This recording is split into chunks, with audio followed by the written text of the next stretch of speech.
তোমাদের কাছে ব্যাপারটা ক্লিয়ার করে রাখি, এটা কিন্তু নমুনা প্রশ্নপত্র যেটা এনসিটিভি থেকে দেওয়া হয়েছে, তোমাদের পরীক্ষা কিন্তু এটা হুবহু আসবে না। এই ধরনের প্রশ্ন পরীক্ষা যদি আসে সেক্ষেত্রে কীভাবে তোমরা অ্যান্সার করবে তার জন্য হচ্ছে ভিডিওগুলো তৈরি করা। তো আমরা ধাপে ধাপে সবগুলো সমাধান করে দিব। আজকে আমরা দেখব নৈর্ব্যক্তিক অংশ। 1 নম্বরে রয়েছে মেধা, মনন, বুদ্ধি ও সৃজনশীলতা ব্যবহার করে কোনো কিছু তৈরি করাকে কী ধরনের সম্পদ বলে। অপশনগুলো দেখো, অর্থনৈতিক সম্পদ, খনিজ সম্পদ, বুদ্ধিভিত্তিক সম্পদ নাকি প্রাকৃতিক সম্পদ। সঠিক উত্তর হবে গ নম্বরটা, এগুলোকে হচ্ছে বুদ্ধিভিত্তিক সম্পদ বলা হয়। 2 নম্বরে দেখো, একটি বুদ্ধিভিত্তিক সম্পদকে অন্য একটি বুদ্ধিভিত্তিক সম্পদ থেকে কিভাবে পৃথক করা যায়। কী কী অপশন রয়েছে? স্বতন্ত্র লোগো, একই রং, একই নাম নাকি একই ধরনের মোড়ক। স্বতন্ত্র লোগো, এটা হচ্ছে সঠিক অ্যান্সার, মানে নিজ নিজ লোগো। ঠিক আছে, প্রত্যেকটা সম্পদের নিজস্ব যে লোগো সেটা হচ্ছে একটা থেকে এটাকে পৃথক করা যায়। 3 নম্বর, নাগরিক সেবায় ডিজিটাল মাধ্যম ব্যবহারের উদ্দেশ্য কোনটি? বিনামূল্যে সেবা প্রদান, সেবা প্রাপ্তি সহজ করা, সরকারের আয় বৃদ্ধি করা নাকি ই কমার্সের প্রসার ঘটানো। সঠিক উত্তর হবে খ নম্বরটা, সেবা প্রাপ্তি সহজ করা। ঠিক আছে।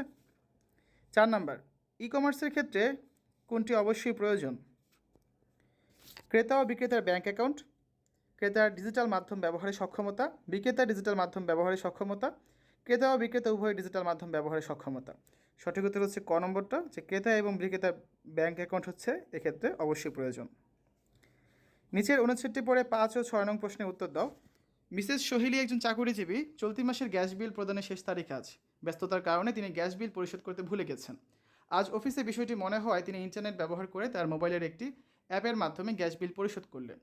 মিসেস সোহেলি কোন মাধ্যম ব্যবহার করে গ্যাস বিল পরিশোধ করলেন, এটা হচ্ছে প্রশ্ন। অপশনগুলো দেখো, নন ডিজিটাল মাধ্যম, সামাজিক যোগাযোগ মাধ্যম, ডিজিটাল মাধ্যম নাকি সিটিজেন চার্টার। এটা বুঝতেই পারছো, ডিজিটাল মাধ্যম ব্যবহার করে তিনি গ্যাস বিল প্রদান করেছেন। অনেক কিছু হতে পারে, নগদ হতে পারে, বিকাশ হতে পারে, বা এই ধরনের অন্য কোনো ব্যাংকের মাধ্যমে, ব্যাংকের অ্যাপসের মাধ্যমে তিনি গ্যাস বিল প্রদান করতে পারেন। 6 নম্বরে আছে, মিসেস সোহেলি ব্যবহৃত মাধ্যমটি ব্যক্তির জীবনে কী ধরনের প্রভাব ফেলে। অপশনগুলো লক্ষ্য করো, যোগাযোগ বৃদ্ধি করে, সময় ও অর্থ সাশ্রয় করে, যোগাযোগ প্রযুক্তি জ্ঞান বৃদ্ধি করে নাকি পরনির্ভরশীল করে। সঠিক উত্তর হচ্ছে কি খ নাম্বারটা, যে সময় এবং অর্থ সাশ্রয় করে। 7 নম্বর প্রশ্নটা হচ্ছে, ইমেল লিখে না পাঠিয়ে জমা রাখা যায় কোন অপশনে? ড্রাফট, স্প্যাম, জাঙ্ক নাকি কম্পোস্ট। সঠিক উত্তর হচ্ছে ক নম্বরটা, যে ড্রাফট অপশনে সেটা জমা করে রাখা যায়। 8 নম্বরে আছে, ইমেলের সাথে ছবি পাঠাতে চাইলে কোন অপশনে ক্লিক করতে হবে?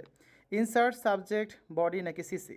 সঠিক উত্তর হচ্ছে ক নম্বর, ইনসার্ট। এখান থেকে হচ্ছে আমরা ছবি বা কোনো পিডিএফ চাইলে পাঠাতে পারি। 9 নম্বর, কোনটি প্রোগ্রামিং ভাষা নয়? পাইথন, পার্ল, স্ক্র্যাচ নাকি পিএসপি। সঠিক উত্তর হচ্ছে ঘ নম্বর, পিএসপি। বাকি তিনটাই হচ্ছে এক্ষেত্রে প্রোগ্রামিং ভাষা। 10 নম্বরে রয়েছে, নিচের কোনটি ই কমার্স সেবার বৈশিষ্ট্য নয়। অপশনগুলো খেয়াল করো, ডিজিটাল মাধ্যম ব্যবহার করা, দ্রুত সেবা পাওয়া, অর্থসাশ্রয়ী প্রক্রিয়া নাকি ব্যয়বহুল প্রক্রিয়া। সঠিক উত্তর হচ্ছে ঘ নম্বর, ব্যয়বহুল প্রক্রিয়া। এটা ই কমার্সের কোনো বৈশিষ্ট্য নয়।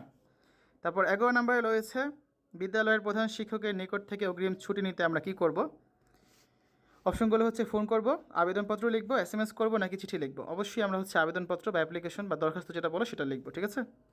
12 নম্বর, কোনটি আনুষ্ঠানিক যোগাযোগের উদাহরণ। 4টা অপশন রয়েছে, ছুটি চেয়ে প্রধান শিক্ষকের নিকট আবেদন, বন্ধুর সঙ্গে যোগাযোগ, ভাইয়ের সঙ্গে যোগাযোগ নাকি কাছের আত্মীয়র সঙ্গে যোগাযোগ। সঠিক উত্তর হচ্ছে ক নম্বরটা, ছুটি চেয়ে প্রধান শিক্ষকের নিকট আবেদন। 13 নম্বর, ইমেল পাঠাতে টু ঘরে কি লিখতে হয়? প্রাপকের ঠিকানা, প্রেরকের ঠিকানা, ইমেলের বিষয় নাকি ডকুমেন্ট সংযোজন। সঠিক উত্তর হচ্ছে ক নম্বর, প্রাপকের ঠিকানা, যার কাছে তুমি ইমেল পাঠাবে তার ঠিকানাটা লিখতে হয়। 14 নাম্বার, নিচের কোনটি দ্বারা প্রসেস বোঝায়? 4টা অপশন রয়েছে, এবং সঠিক উত্তর হচ্ছে খ নম্বর, এই যে 4 কোণার যে বক্স রয়েছে এটা দ্বারা হচ্ছে এক্ষেত্রে প্রসেস করা বোঝায়। যে চিত্রের মাধ্যমে কোনো সিস্টেম বা যন্ত্র কীভাবে কাজ করবে তার গতিধারা নির্দেশ করা হয় তাকে কি বলে? অ্যালগোরিদম, ফ্লোচার্ট, ইন্টারপ্রেটর নাকি কম্পাইলার বলে। তাদেরকে হচ্ছে খ নম্বরটা সঠিক উত্তর, তাদেরকে ফ্লোচার্ট বলে। ঠিক আছে। শিক্ষার্থীরা, এই ছিল আমাদের আজকে আলোচনা। এতক্ষণ আমরা আলোচনা করেছি সপ্তম শ্রেণীর ডিজিটাল প্রযুক্তি বার্ষিক পরীক্ষা নমুনা প্রশ্নপত্রের সমাধান নিয়ে। আগামী পর্বে আমরা হচ্ছে এখানে এক কথায় কিছু প্রশ্ন উত্তর দিতে হবে, সেগুলো নিয়ে আলোচনা করব। এভাবে আমরা ধাপে ধাপে করে তোমাদের প্রতিটা বিষয়ের প্রত্যেকটা নমুনা প্রশ্নের বিভিন্ন যে প্রশ্নগুলো রয়েছে সব কিছু সমাধান করে দেব। শিক্ষার্থীরা, যেহেতু এটা নমুনা প্রশ্ন, আবারও বলছি তোমাদের পরীক্ষায় কিন্তু এই প্রশ্নটা আসবে এরকমটা ভাবা বোকামি, কারণ এটা কোনোভাবেই হুবহু ব্যবহার করা যাবে না। এই ধরনের প্রশ্ন যদি পরীক্ষা আসে সেক্ষেত্রে অ্যান্সারগুলো কীভাবে করতে হবে সেই ধারণা দেওয়ার জন্য হচ্ছে ভিডিওগুলো আমরা তৈরি করছি। ধীরে ধীরে আমরা সবগুলো বিষয় এভাবে করে নমুনা প্রশ্নপত্রের সমাধান দিয়ে দেব, এবং তোমাদের বার্ষিক পরীক্ষার জন্য সাজেশন আকারেও কিছু ভিডিও দিব, যেহেতু এখনও হাতে 2-2.5 মাস সময় রয়েছে। তো শিক্ষার্থীরা, সেই ভিডিওগুলো দেখার আমন্ত্রণ জানিয়ে আজ এখানে বিদায় নিচ্ছি। আল্লাহ হাফেজ।